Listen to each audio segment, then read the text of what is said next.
What's up? What's up? What's up? Welcome to Fired Up Friday. Yeah. Hey, we're talking about what teams are doing wrong and what we're using AI for. How about that? All right. Oh, let's do it. Let's do it. Yeah, yeah. There we go. Yes. All right. First random question for you. You ready? Yes. Okay. If we had to rob a bank together, what would we do? What would be your role? What would be my role? How would it go down? I'd probably be the distraction. You'd be that's my job. That's my job is to be the distraction. We can't both. We'll both be the distraction. It's like somebody was supposed to rob the bank, but we Yeah. We're both in cuffs. Our goal would be to be the distraction. Yes. But then we would actually get distracted. Yes, No and then- bank would be robbed, but we'd have a great time. Yes, and we'd be on the Influencers in the Wild Instagram account where we just look Is there like. is there influencers in the yes, wild? of course. Yes. What? Yes. How am I missing out? It's a very like dialed in look at behind the curtain. So like, you've been, I think everybody has at this point, where you've been out in, fill in the blank public venue. Yes. And some jackass is over there just, they're Dancing away. They're the star of their movie and they're like dancing. They got a ring light with them in the middle of like the subway or whatever. My favorite is when people are dancing and they do the pointing things, and but there's nobody there. Oh yeah, that's actually they're thinking in terms of post production. Yes, So, yeah, absolutely. Yeah, all shoot right. what you need. Last question: what are you ridiculously good at? What am I ridiculously good at? Like oddly random thing that you're ridiculously good at. Okay, that's a good question. I have 5 kids. Oh man, I have none. So like that. Oh, you made up for me. This though. is how we get canceled. By the way, this is how. Yes, you made up for. I where did. I was not pulling. I my did own the weight. heavy lifting. Yes, I knew did. you were going to be not. Yeah. I got you. And it's weird because I wouldn't be able to do what I do now. Yeah. And then I'm sure that you would have the same sort of like leaning towards your life wouldn't have the meaning and like what drives you Yes. if you didn't have it because Right. and the one thing is, so I talked to like my coach or my paid sponsor or whatever you want to call it. I say coach because that sounds a little bit less like a crazy person. A little less like I need constant help. Yeah. But I need constant help. Well, and in reality, just to actually tell the truth, I see this gal, I guess technically her degree would be in, like psychology, psychiatry, whatever. But her deal was she deals with executives, not that I'm that, but hey, we're all aspirational. Right, absolutely. She deals with executives that have addiction and alcoholism. Yeah. So it's like, So that all is- of them. That is the thing that I'm excellent Yeah, at. absolutely. I can take Yes. more prescription medication than would be advisable for any human. Now, thankfully, I haven't done that in 20 years, Yeah, but there you I go. bet I could pick right up where I left off. Absolutely. Yeah, it's kind of like it says take twice for 2 days. See you in 20 years. Let's go. Dude, it's literally like take one every 4 to 6 hours. So it's Yeah. like, then 3 right now should be really Yeah, absolutely. totally Yeah, kick-ass. yeah. And He's like Tic Tacs. yeah, and unfortunately, that's the shelf life. Yeah, But yeah. so I go to the paid sponsor because her whole thing is I'm hedging against that skill set coming back to life. Right. Absolutely. Yes. So it's one of those things where I haven't had the actual like craving or the physical desire to do any of that in a very long time. But I don't ever want to write it off as like, that could never and here's happen. what I think is interesting. Everybody has some sort of vice or whatever you want to call it, demon, whatever. I think everybody has something they have to watch out for. Some of them are like I feel bad. I shouldn't say I feel bad, but some of them are obvious to the outside world, and some of them are easy to hide. Right. So some people like they. It's food, right? And it becomes very obvious. You know what I mean? And to me, it's like I kind of get it. I watched, my mom and dad's story, but it's like there's a part of me like, oh man, if you think food's good, you should like give opiates a spin. Yeah, and then there's other people that it's drugs or it's alcohol or some people it's drama or it's being angry or it's whatever it is. But like everybody kind of has this thing that like I'm just better if I just don't even go close to that thing. You know what I mean? Yes. And for some people, like drinking is no problem. They can have a drink once a week and be fine, right? And there's other people those like people. I can't get with like I just know I just need to say whatever it is. But everybody has something. But I think the awareness is the key. It's like this may be okay for other people. It's not okay for me. For me, here's it my was line. like painfully obvious to everybody. Yeah. But it becomes this weird. It's like, almost, and I'm sure you've encountered this with other folks with other, predilections where it's like, okay, I do this thing that's incredibly self-destructive, or I do this thing that is like self-harm, whatever. However, I'm afraid to be different. It's like I've created this hell, but it's my hell. Right. It's branded. At least I know it, and that's kind of who I am. It's the devil you know. Exactly. And there was this weird go out with thing. Dave gets crazy, but like that's who it kind of becomes the identity. And then all of a sudden, Dave can't have fun without being drunk, or Dave can't have fun without being high. It's like, ooh, I can't be fun unless just drunk. Yeah, or he just stays there. Yeah, because it's one of those deals where it's funny too, because I never really talk about it anymore. It was almost like, and this is one of the things that trips people up, is if you get enough distance from it, it almost becomes like it happened to somebody else. And you kind of minimize, like, oh, wasn't that bad? Yeah. It was, maybe I was just going through a phase or whatever. And it's like, oh boy. Pull out the journals. Pack a lunch. Go read the receipts. Well, and now I will freely admit that I have transferred all of the other isms, whatever they might have been, into workaholic. Workaholism. You know? But the other thing is, we live in the West where it's like, dude, when you walked in, I got 5 screens of Hormozy hustle porn just blasting. Just going. Yeah. And it's like, I have that on in the background just to kind of keep that baseline of forward momentum. Because I don't know about you or the folks that you deal with, but I know human nature is, and historically, I certainly was, man, I'm hell out of the gate, dude. I can sprint like a son of a bitch. And then, it's wait a minute, this was a marathon, not a 100-yard dash. And it's like, I came at it with 100-yard dash and energy. here's the question for you, turning it into workaholism in a sense, what's the downside of that for you right now? To be honest, I don't really have, because everybody, there's the mythical work-life balance or whatever. And like, man, I don't care about that. So I think what's interesting is when people are like, man, I think like, let's say for instance, you just said, I don't like that I work too much. It's like, well, do you really not like that? Or are you saying that because you feel like you're supposed to not work as much as your work, right? Or so you feel like that's what you should say. Or that's what you should, right? So I think that's the unpacking, because sometimes somebody will come to me and they'll be like, I really want to change blank, or what, some sort of phrasing of that. And I'm like, but do you? Right, and sometimes it's like, yeah, we need to change this. Like you haven't, like your kids only know you because your picture's on the fridge, right? like yeah, we probably need to like work on this. But other times, like somebody would come to me and go, man, I really need to whatever, and we kind of peel back the onion, and it's like they actually don't want. It's actually okay. Like they don't actually want to change it. It's actually working for them. And they're feeling maybe social pressure, or other people are saying it, whatever, or like they have this unwritten rule. So sometimes I think that's the power of coaching. Sometimes like peeling back that onion and going like, the amount of hours you work is actually working for you. Yeah. Right? Like you enjoy it. It works. You have great friendships. You're doing what you love. It and maybe at some point, if you had, a different relationship or change your life, you might need to adjust that. But like right now it's actually working. It's just interesting that we almost unconsciously apologize for it because we feel like maybe we're doing it too much based on someone's rule. Somebody else's opinion. Yes. And, a lot of, or the vast majority of my friends are 45-ish, or certainly over 40. And some are like you that got an early start and have, working on a full court, rollout for the team. The full team. Yeah. Where obviously that would take some sort of precedent. Now, I don't know what the split would be, 60-40, 55-45, whatever, 50-50. It'll never be 50-50. No. But I would agree in the macro that if you have kids, having been a kid at one point in time, I would say like, oh yeah, that would have been cool if, if mom and dad were freelancers or like self-employed or whatever, which they weren't. They actually went to a place and did a thing. Sure.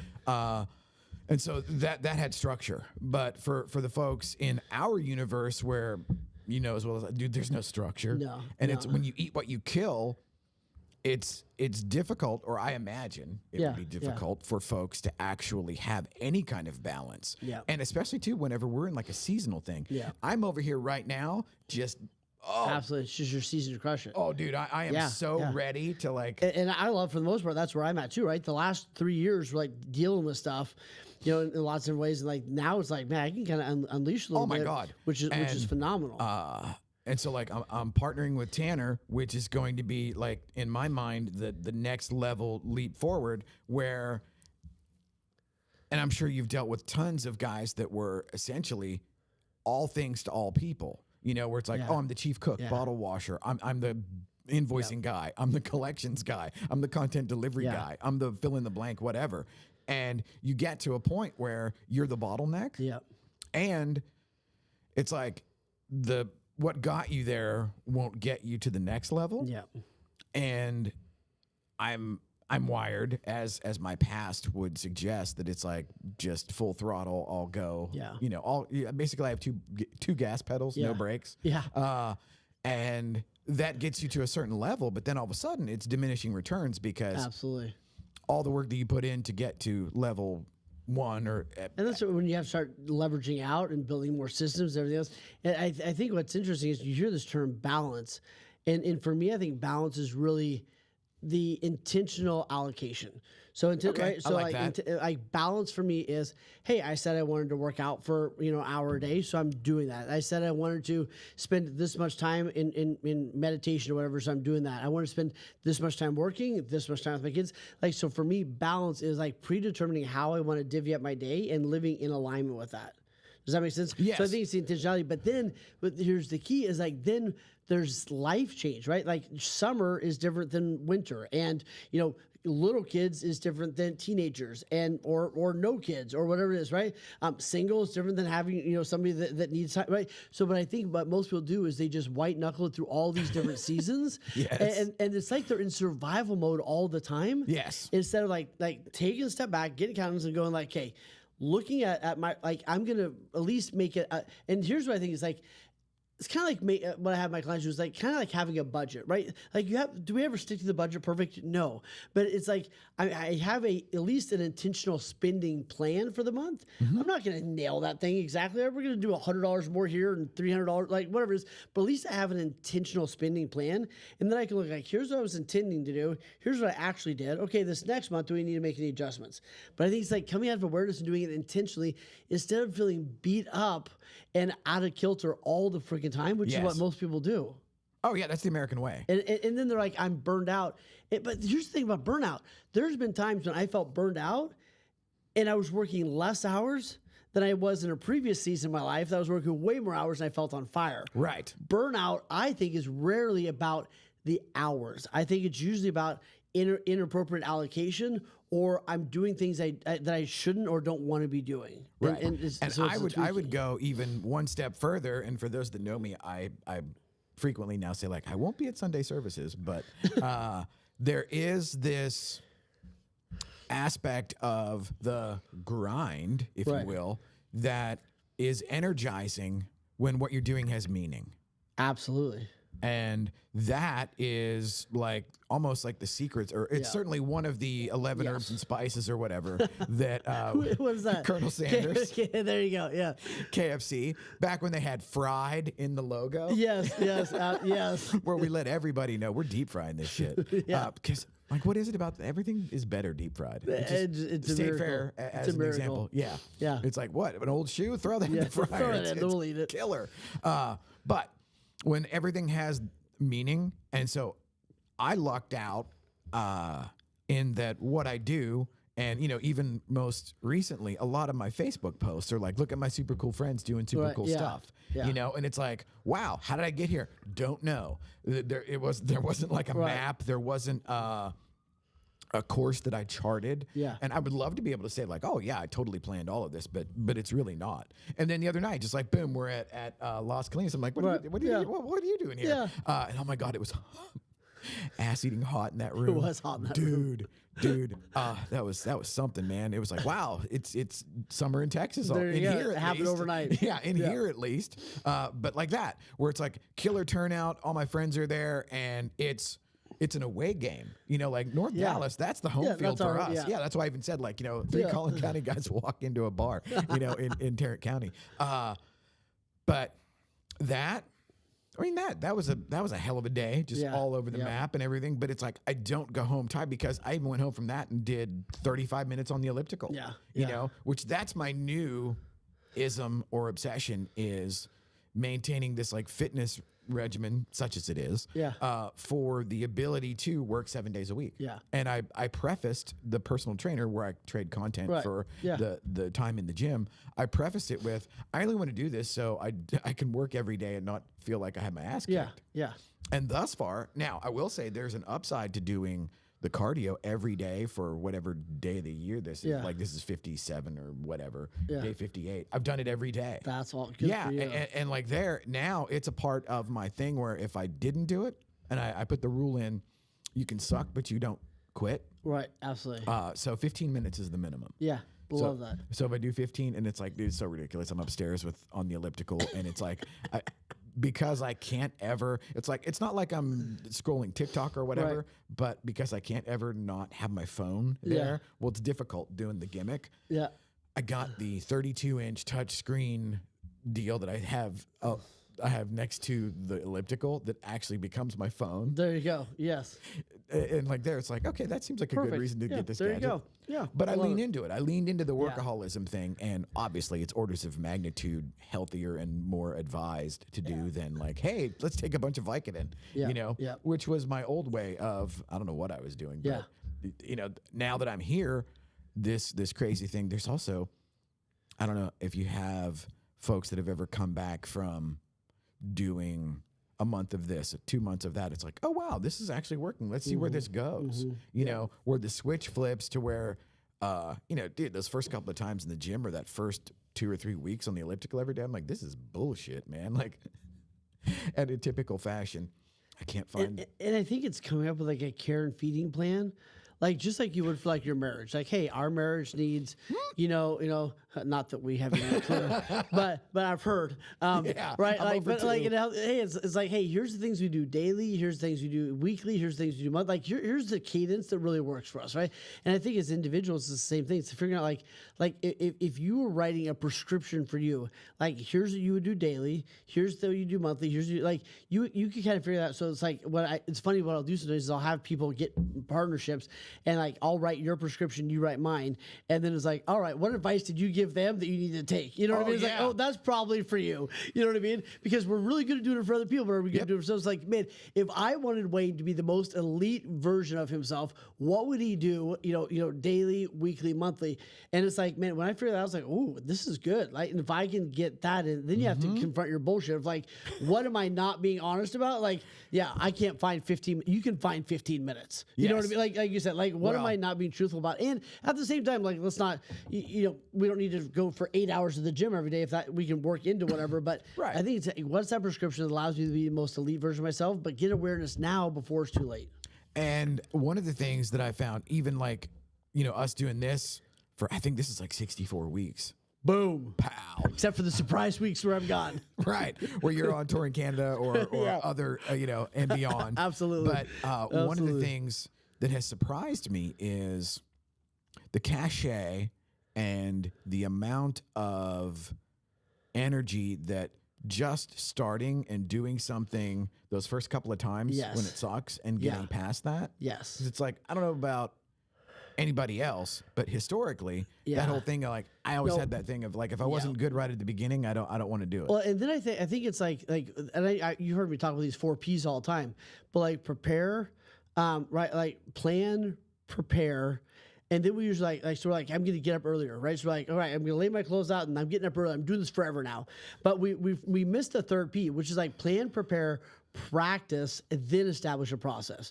So like you said, I think give yourself a window of practice, which is like I'm going to get up 10 minutes earlier and then eventually I'll be at an hour earlier, right? Or I'm going to like, ooh, I need 2 alarms. Or like right now, one of my alarms, I literally went to Walmart and bought like one of the oldest alarms known to man. Oh, like the one with the bell on it? Yeah, like the thing, like I'm sure my neighbors hear the thing, right? Like across the street, right? But like I put the thing in the bathroom, right? Because like it sucks to hear that thing going off and in the bathroom it echoes like amazingly. And it's still like 30 steps away. So like I hear that thing go off and I'm like, dang it, right? Like even if I'm all alone, which I am a lot, but even if I'm all alone, like that thing's driving me nuts and it sounds like, you know, whatever. So I got to get, but here's the cool thing. When I realize if it's next to me, I just hit it and I go back to sleep.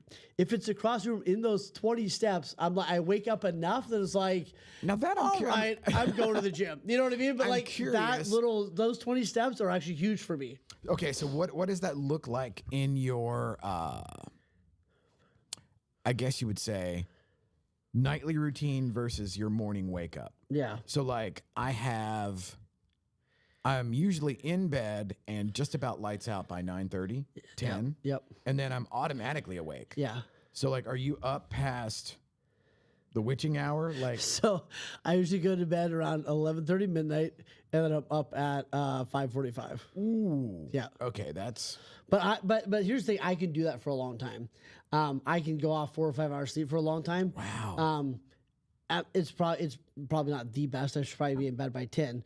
But yeah, but here's the thing: like I don't just wake up in the morning. Like I have to have like the 20 brutal steps Oh, wow. to the alarm. Okay. I have a See. glass of water I drink, and by the time I turn the alarm off, I drink the water. It's like I'm awake enough that I can actually make an intentional decision. And what I tell myself is if I go there, turn the alarm off, and drink the glass of water, I still want to go back to bed. I can't. Awake But the thing enough is, to by make the an time I intentional get decision. right, by the time I get there to the alarm, I'm like, oh, okay, like I literally for me, I'm actually awake enough then to make a rational decision. Before that moment, like sleepy Wayne's making the Oh yeah, decision. yeah. Wayne. Like no contracts are Oh valid. my gosh! if And so- 5 more minutes of sleep in the morning is like 3 hours of regular Wow. sleep. Like 5 more minutes of sleep in the morning is like whatever. And then I miss the whole so it doesn't work. Okay. I have to punk myself. Okay. It's just a constant game of Wayne screwing around with Wayne. I love it. Well, and then there again, it goes back to the awareness. At Right. least you know. This is what works. Yeah, this is what works and this is what it takes. Yeah, because for me it was there's something about being up, and if I'm like sending emails at 5:15 or whatever in the morning, Yes. I don't know, I feel like I'm gaining on whatever the race Absolutely. is that I'm What in. was that stupid quote? Like one of the most frustrating things about the rich is they figured out that waking up at 5:30 solves most of their problems. Like it's just amazing what you can get done by 9. Yes. And most people haven't even started their day. Right. Which once and then now, of course, being the workaholic bachelor or whatever certainly is conducive to. I'm basically shot out of a cannon somewhere between 5:04 and 5:40, somewhere in there. So all of that window is acceptable. Now I will take a nap on you. Like I will take a power I'll take nap. a CEO nap like a boss. Oh, dude, I'm like the perfect thing there is somewhere around 2:00. Like a 25 to 28 minute nap. It's like a reboot of the hard drive, and you defrag. Do and you I want wake to up. know the secret version? Okay. So I mean, I get up, go to the gym, get back, get kids up, get them to school, do the whole thing, right? So like it's great. So by like 1:30, some days I need a CEO nap. So here's what a CEO nap is. So I can fall asleep instantly. Like I can fall asleep right now if I wanted to. Like I can just lay my head down and within 40 seconds I would be asleep. I think it's a superpower. Some people call it narcolepsy, whatever. But anyway, I will lay down on the floor if I need to and do a CEO nap. So what a CEO nap is, you chug a Celsius or a Red Bull or something. You immediately lay down because you got to go to sleep right away before it kicks in. Right? Yeah, can't digest. So I'll lay down, I'll sleep for 10 minutes, and then by the time I wake up, like the nap's kicking in, the Red Bull's kicking in, and we're having a whole nother day. We're getting like 2.5 days out of every day at this point. I love that. Yeah. And that is the kind of wicked weird thing that my brain would do. And what's funny is like that's almost like my old way of thinking. Well, like if I take 3 right now, by the time I get to wherever I'm going. I'm not saying it's healthy. Like, This is not medical advice. Yes, we would preface everything that we say like, I'm not saying this is a good idea. I'm just saying this is what I do. Yeah. Yeah. Yeah. Oh, dude, I love that. When I have a yoga mat and a pillow and a travel pillow in the closet. Oh, yeah. Yes. I will, without fail. Boom. AirPods. Boom. Oh, and here's the thing. Like, on a serious note, one of the things that I have gotten better at is renewing over numbing. So in other words, like let's say I have an 8-minute break, right? A call gets done earlier, whatever it is, right? And I have an 8-minute break. It's easy to sit there and just scroll for 8 minutes and get nothing out of it. Yeah. Right. But how much more powerful is like put my phone away for 8 minutes and go for a walk or lay down on the floor and just rest for 8 minutes. So it's like there's so many things I can do to renew in 8 minutes versus like old me is like be productive in the 8 minutes and just end up doing like numbing stuff that doesn't actually like distract. help me restore. Yeah. Well, and there's something too about that. It's the confusing being busy with getting stuff done. Yeah. And then, this is one I wanted to run by you. So I can't remember who we were talking about business stuff, and it's like the CPAs, they go over everything. I've got 3 emails to answer where they're just up my ass about something all the time, and it's like, ugh. Now, I do understand and acknowledge the fact that having them go electron microscope over everything is advisable. That's probably a good idea. However, most of the time, I can't stop down to dig off into that. And so, have you ever heard of McNamara's fallacy? No. Okay, so it'll be a little bit dark as far as where its origination point. So McNamara, I think he was the Secretary of Defense during the Vietnam War, and his way of gauging winning was body count. Nothing else mattered because they couldn't measure the intangibles. Right. And so McNamara's fallacy is this thing where if you can't measure what you love, you will love what you can measure. Right. And that doesn't necessarily make it the right course of action. Correct. So like I'm somewhere in the middle where it's like, somebody measure that shit and then, tell me later or whatever. And throw a red flag if it gets real bad. Yeah. Yes, exactly. Or just show up, and like scream at me. But the other thing is there are so many things that I couldn't tell you. Certainly there's no 1-to-1 ratio like networking or whatever. We're in the room the other night. It's like, I can't tell you why that's a good thing. I just know that it is. Correct. And there's no way to measure like, I put in like 3 hours at the Real Producers thing last night or 6 hours in, the last week. Well, and I think some of those things you can only measure in big quantity sizes. In other words, like I think you can like, hey, last year, here's like what are the things that felt like that were good and brought stuff. What were the things that didn't feel good? What were the things that felt So I think somebody's just like looking at it as a whole. But you can't 1-to-1 that kind of thing. Like I went to Las Colinas and did I get 17 people to book me? You know what I mean? Like it's not necessarily that way. It doesn't work that way. And yet I think, and this is just like my gut feeling or whatever, that the intangibles where you just kind of suit up and show up. For example, it's like I'm pretty sure I'm tapped to be vice chair of the affiliates again next year at Metrotech. That's awesome. And thank you. But like they're going all the way back to 2012. Where I first get into that world.